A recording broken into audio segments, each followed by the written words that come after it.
मैं सबसे पहले ILF को मुबारक देता हूं।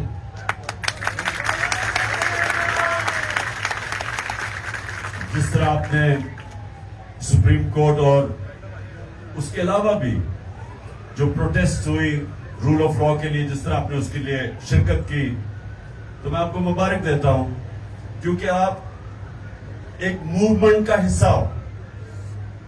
और ये समझने वाली बात है कि ये पाकिस्तान की वो मूवमेंट है कि अगर यहां हम शुरू में इस मुल्क में रूल ऑफ लॉ आ जाता, जब पाकिस्तान बना था, तो ये भी मुल्क आज कोई मलेशिया, सिंगापुर की तरह का खुशहाल मुल्क होता। जब भी शदाब ने बात की कि सिर्फ एक वजह के पाकिस्तान ऊपर नहीं आ सका अब तक, क्योंकि अल्लाह ने जो ये जमीन है हर किस्म की नेमतें बख्शी है इस पर। मैं जो 3.5 साल प्राइम मिनिस्टर रहा, मुझे तब अंदाजा होना शुरू हुआ कि अल्लाह ने इस मुल्क में कितनी नेमतें बख्शी। उससे पहले मुझे भी नहीं अंदाजा था कि यहां किसी चीज की अल्लाह ने कभी नहीं छोड़ी। लेकिन जब एक मुल्क में इंसाफ नहीं होता, तो वो हजरत अली का कौल है कि कुफर का निजाम चल जाएगा, लेकिन ना इंसाफी और जुल्म का निजाम नहीं चल सकता। जो मुल्क खुशहाल है दुनिया में, जो भी आप दुनिया में जाके देख लें, जिधर खुशहाली है वहां रूल ऑफ लॉ है।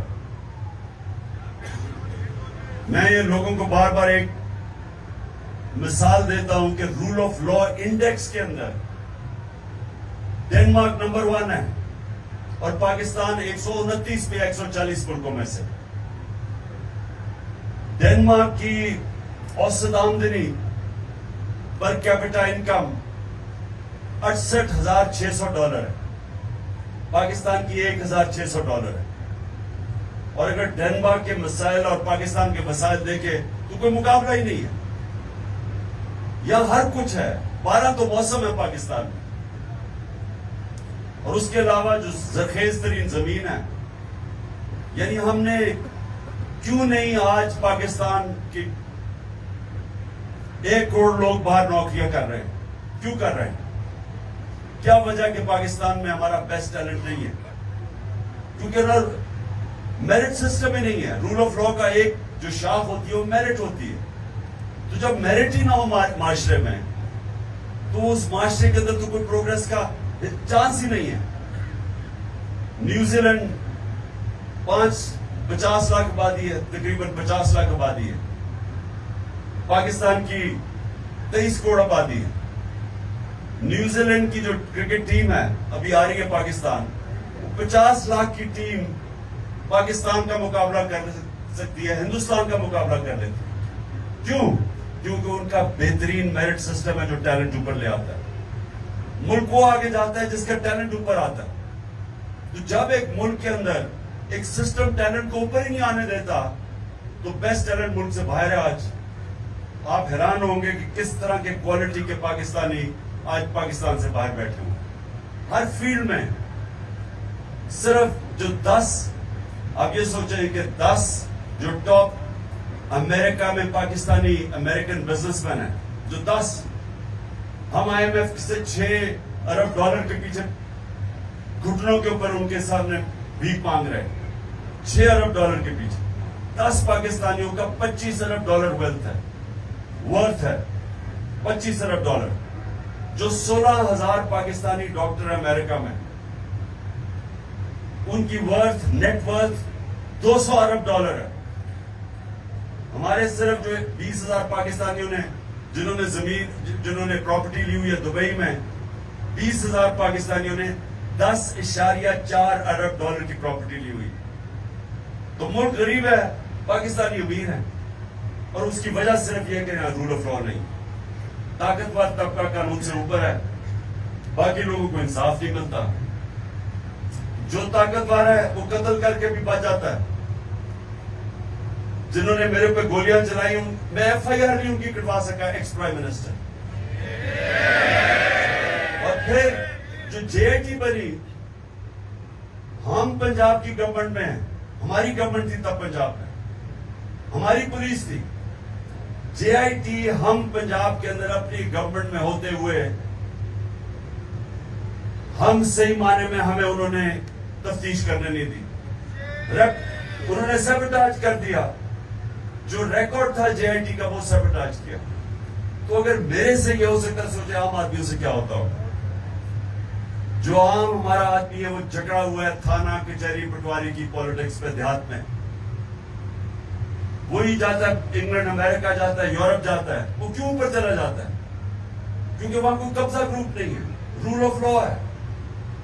वहां कोई ताकतवर कमजोर की जमीन पे कब्जा नहीं करता, क्योंकि कब्जा ग्रुप तो कमजोर की जमीन पे करता है। लेकिन वहां कमजोर को तहफ्फुज है, कानून है वहां। जब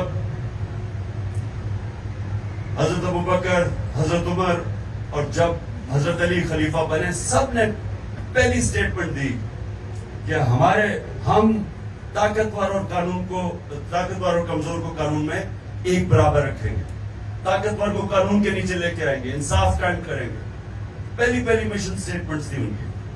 और इसलिए मुसलमान आजाद हो गए और वो आजाद लोगों ने एक अजीम दुनिया की सुपर पावर बन गए। तो हमारे सामने तो रुकावट ही है कि एस्टैब्लिशमेंट है वो कानून के ऊपर है। ये तो जो पार्टीज है ये चोरी करके एनआरओ ले लेती है। कभी सुना आज तक किसी यूरोप अमेरिकन किसी सिस्टम में किसी को एनआरओ मिला? आप पब्लिक का पैसा चोरी करें, कोई दुनिया का मुहज्जब माशरा आपको माफ नहीं करेगा।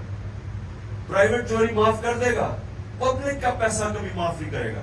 या पहले एनआरओ ले गए 2008 में और आप फिर एनआरओ ले गए। एनआरओ का मतलब ये कि जो मेरे नबी सल्लल्लाहु अलैहि वसल्लम ने 1500 साल पहले तकरीबन कहा था कि जब एक कौम ताकतवर मुजरिम को सजा नहीं देती और कमजोर मुजरिमों को सजा देती है, वो तबाह हो जाती है। तो यही तो एनआरओ है। ये आपके सामने वो जो उन्होंने 1500 साल पहले बात की, आपके सामने है। क्योंकि छोटा चोर नुकसान नहीं पहुंचाता इतना। पटवारी वगैरह ये जो चोरी करते हैं या थानेदार, वो क्या कर लेंगे? ज्यादा एक बड़ी एक गाड़ी ले लेंगे, जितना भी चोरी करेंगे वो मुल्क में पैसा रखेगा। ये इतनी बड़ी चोरी करते हैं कि इनको पैसा बाहर भेजना पड़ता है।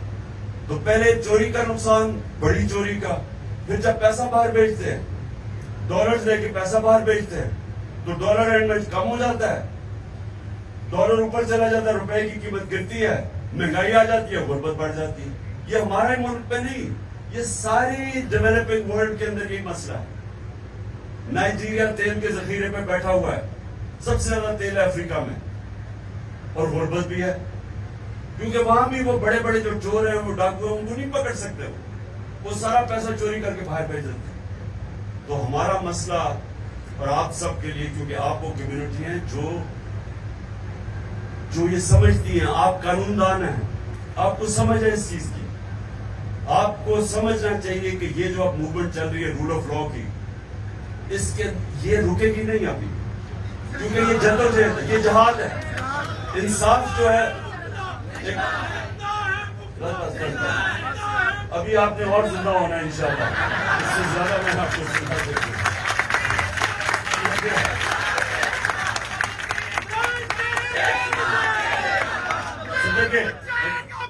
बस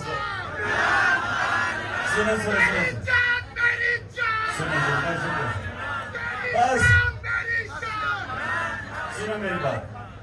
अभी सारी एनर्जी यही ना खत्म कर दे, रोजे में वैसे कम होगी, चोर बजा के कर देंगे। अभी मेरी बात सुन ले, आगे अभी आपके इम्तिहान है, क्योंकि इस वक्त एक बड़ा तगड़ा माफिया इस मुल्क में कानून की हुक्मरानी नहीं आने दे रहा। इन्होंने पूरी कोशिश करनी है, ये जो भी 90 दिन के अंदर जो सुप्रीम कोर्ट, और हम दाद देते हैं आज सुप्रीम कोर्ट को और चीफ जस्टिस को,